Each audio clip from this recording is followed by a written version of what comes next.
നമസ്കാരം. ശബരിമലയിലെ നിലവിലെ അഴിമതി അന്വേഷണത്തിൻ്റെ പുരോഗതിയിൽ വിശ്വാസികൾക്കിടയിലും കേരളത്തിലെ പൊതുസമൂഹത്തിനിടയിലും ഗൗരവമായിട്ടുള്ള ആശങ്കകളാണ് ഇപ്പോൾ നിലനിൽക്കുന്നത്.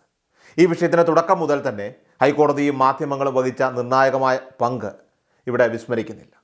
അതിൽ പൂർണ്ണ വിശ്വാസമുണ്ട്. എന്നിരുന്നാലും അന്വേഷണത്തിൻ്റെ ദിശ ഇപ്പോൾ കേവലം താഴ്ന്ന റാങ്കിലേക്കുള്ള ഉദ്യോഗസ്ഥരിലേക്ക്, അതായത് ഈ ഉണ്ണികൃഷ്ണൻ പോറ്റിയിലേക്കും മറ്റ് കീഴ് ജീവനക്കാരിലേക്കും ഒതുങ്ങാൻ സാധ്യതയുണ്ടെന്ന സൂചനകൾ ഏറെ ഞെട്ടലുളവാക്കുന്നതാണ്.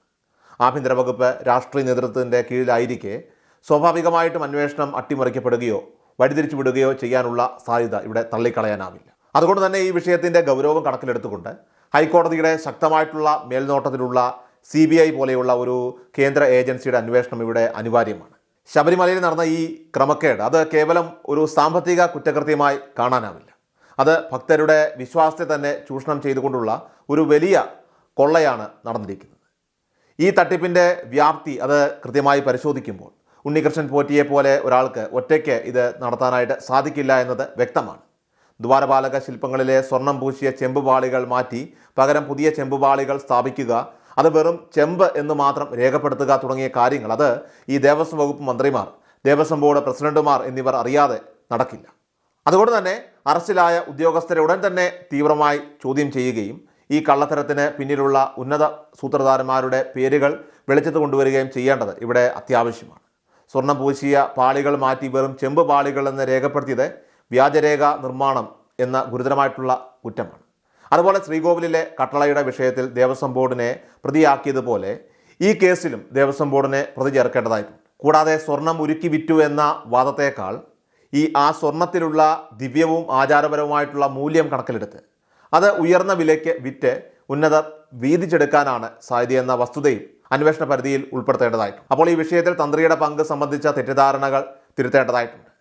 കാരണം തന്ത്രിയെ സംബന്ധിച്ച് തന്ത്രിക്ക് ക്ഷേത്രാചാരങ്ങൾ, പൂജ, മന്ത്രം, തന്ത്രം എന്നിവയിൽ അവസാന വാക്കാണുള്ളത്. എന്നാൽ വാതിൽ മാറ്റുന്നത് ഉൾപ്പെടെയുള്ള ക്ഷേത്രത്തിലെ എല്ലാ ഭരണപരമായിട്ടുള്ള അഡ്മിനിസ്ട്രേറ്റീവ് തീരുമാനങ്ങളും എടുക്കുന്നതും നടപ്പിലാക്കുന്നതും ദേവസ്വം ബോർഡാണ്. ക്ഷേത്രത്തിലെ ഭരണപരമായിട്ടുള്ള കാര്യങ്ങളിൽ തന്ത്രിക്ക് പരിമിതമായിട്ടുള്ള അധികാരങ്ങളേ ഉള്ളൂ. പലപ്പോഴും ഒരു റബ്ബർ സ്റ്റാമ്പിൻ്റെ പദവിയായിരിക്കും തന്ത്രിക്ക്. അതിനാൽ ഈ അഴിമതിയിൽ തന്ത്രിയെയും മേൽശാന്തിയെയും വലിച്ചിഴയ്ക്കുന്നത് യഥാർത്ഥ ഭരണപരമായിട്ടുള്ള കുറ്റവാളികളിൽ നിന്ന് ശ്രദ്ധ തിരിക്കാനുള്ള ബോധപൂർവമായിട്ടുള്ള ഒരു ശ്രമമായി മാത്രമേ നമുക്ക് കാണാൻ സാധിക്കൂ. ക്ഷേത്രത്തിലെ പൂജാപരമായ കാര്യങ്ങളിലും അനുഷ്ഠാനപരമായിട്ടുള്ള കാര്യങ്ങളിലും മാത്രമേ തന്ത്രിക്ക് അധികാരം പ്രയോഗിക്കാനായിട്ട് കഴിയുകയുള്ളൂ.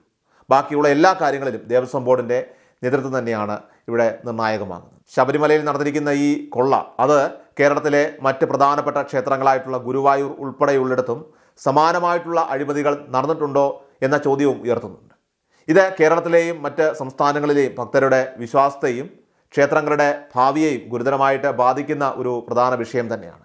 ഈ സാഹചര്യത്തിൽ പ്രതിപക്ഷ പാർട്ടികളായിട്ടുള്ള കോൺഗ്രസും BJPയും ഉൾപ്പെടെയുള്ളവരുടെ പ്രതിഷേധം കൂടുതൽ ശക്തമാക്കണമെന്ന അഭിപ്രായമാണ് ഇപ്പോൾ പൊതുസമൂഹത്തിനുള്ളത്. കാരണം രാഷ്ട്രീയ പാർട്ടികളുടെ ഇടപെടലുകളാണ് ഇത്തരം വിഷയങ്ങൾ അത് പൊതുജനങ്ങളിലേക്ക് കൂടുതൽ എത്തിക്കാനായിട്ട് സഹായകരമായി മാറുക. ആദ്യ ദിവസങ്ങളിൽ എല്ലാവർക്കും ഇതൊരു വലിയ ഞെട്ടലുള്ള വാർത്തയായി മാറിയിരുന്നു. കാരണം നമ്മൾ സാധാരണക്കാർക്ക് ചിന്തിക്കാൻ പോലും കഴിയുന്നതിലും അപ്പുറമുള്ള ഒരു വലിയ കൊള്ളയാണ് ഇവിടെ ഈ ദേവസ്വം ബോർഡ് കയ്യേറിയിരിക്കുന്ന മാഫിയ നടത്തിയിരിക്കുന്നത്. ആലങ്കാരികമായി പറയുകയാണെങ്കിൽ ഇന്ത്യയിലെ തന്നെ ഏറ്റവും വലിയ കൊള്ളക്കാരായിട്ടുള്ള ചമ്പൽ കൊള്ളക്കാർ പോലും അവരുടെ അമ്പലങ്ങളിൽ നിന്ന് മോഷ്ടിച്ചിട്ടില്ല. അത്തരത്തിലുള്ള ഒരു മര്യാദ പോലും ദേവസ്വം ബോർഡ് കാണിക്കുന്നില്ല എന്നത് ഈ വിഷയത്തിൻ്റെ ഗൗരവം തന്നെ വർദ്ധിപ്പിക്കുന്നതാണ്. അതുകൊണ്ട് അതിശക്തമായിട്ടുള്ള നടപടികളും ഉന്നതരുടെ അറസ്റ്റും ഉണ്ടാകണം. ഒപ്പം ഹൈക്കോടതിയുടെ മേൽനോട്ടം ശക്തമായി തന്നെ ഈ വിഷയത്തിൽ തുടരുകയും വേണം. എങ്കിൽ മാത്രമേ ഈ കൊള്ളയിലുള്ള സത്യം പുറത്തു വരികയുള്ളൂ.